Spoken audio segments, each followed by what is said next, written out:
لە هەرێمی کوردستان بەهۆی نەبوونی پلان و ژێرخان بچووکترین گۆڕانکاری کاریگەری لەسەر سێکتەرەکانی ژیاندا دەنێت. ساڵانە لەگەڵ گۆڕانکاری وەرزەکان و هاتنی هەر شەپۆلێکی بەفر و سەرما، غاز و نەوت و کارەبا کەم دەبێتەوە و قەیرانی نوێ بەرۆکی خەڵک دەگرێت.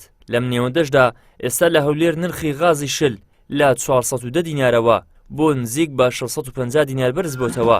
بە هۆیەوە هەر بوتڵێ غازی ماڵان 4000 دیناری چۆتە سەر.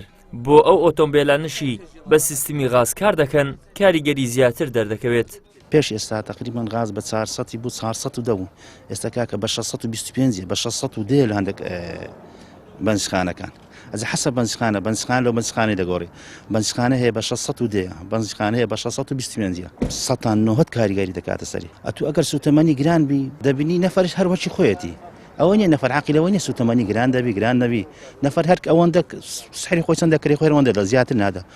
ئەتو شەری ناگری مەزبوورە سایق تەکسە کار دەگری هیچ علاج نەدەبی هەرگیری لۆ سایق تەکسی قەنەعەت بکە گەبرێ من دەگزار زەرەری پترە لە قازانجی درۆ نییە و تەکسیش پیشەکەی ئەوە دەبی مەزبوورە ئیشەکەی بکە خۆ بڕوێ بەڕاستی ئەوەن دەرناچێت خاڵ ئێستا ڕەمەزانە خەڵک لە مارەیە خەڵک حسابی بۆی ناکات کا بە دەبین خاوەن ڕاتبی هەیە نیتی ئێستا کە دەرێکەکە دوو بە چارە بتن فلان کە جێگای نازانێت مەسەڵەن تو 200 عەسرە بەنزین دەگری و غاز گران بووە و ئەو نەعاقلێکە کابرا دوو مانگ دەما عەشر بەگری هیوادەن لەومان ساکات ڕقابەت سەپەرش ئەو بەنزخانە بکە لەو سەعات 12 خلاص دەبێ نوێ هێوا دەفرشی بە 870 بە 900 وایەوە نییە پێویستە لە جنەکەبی ئاخیر کە تەواو تەمەشاکە بەنزینیا و نەما ئەوەی کاکە بێت تەواو قاپاتکە.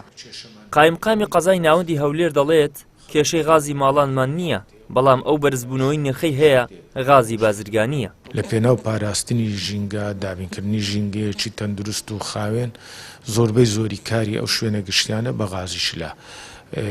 وەکو ئاماژەشم پێکرد کە لە زستانان خواز لەسەری زیاد دەبێ احتیمالە نرخەکەی گۆڕانکاری بەسەردا هاتووە، بەڵام هیچ کاریگەریەکی لەسەر هاوڵاتی نەبووە. هاوڵاتی غازی خۆی بە 8500 دینار هەر بتلە هەر قنینەیەک کە نرخی حکومیە لە ڕێگای بریکارەکانەوە دەگاتە دەستی لە ماڵەوە و کێشەمان نییە تاکو ئێستا لە ناو شاری هەولێر. ئەگەر نەوتی سپی ماڵان بۆ خۆگەرمکردنەوە بەکاربێنی ئەوە دەبێت 150,000 دینار بە هەر بەرمیلێک بدەیت. ئەگەر کارەبای نیشتیمانیش بەکاربێنیت دەبێت زیاتر لە 250,000 دینار کرێ بدەیت. ئەم ساڵیش لەگەڵ هاتنی وەرزی زستان هاوڵاتیان زیاتر ڕوویان لە غازی شل کردووە بۆ خۆگەرمکردنەوە. ناشزاندرێت ئاخۆ چارەنووسی نرخی غاز هاوشێوەی کارەبا 24 کاتژمێریەکە و نەوتەکەی حکوومەت بە هەمیشەیی نرخی بەرز دەبێتەوە یاخودنا. ئیدریس محەممەد، کەناڵی ئاسمانی پەیام، هەولێر.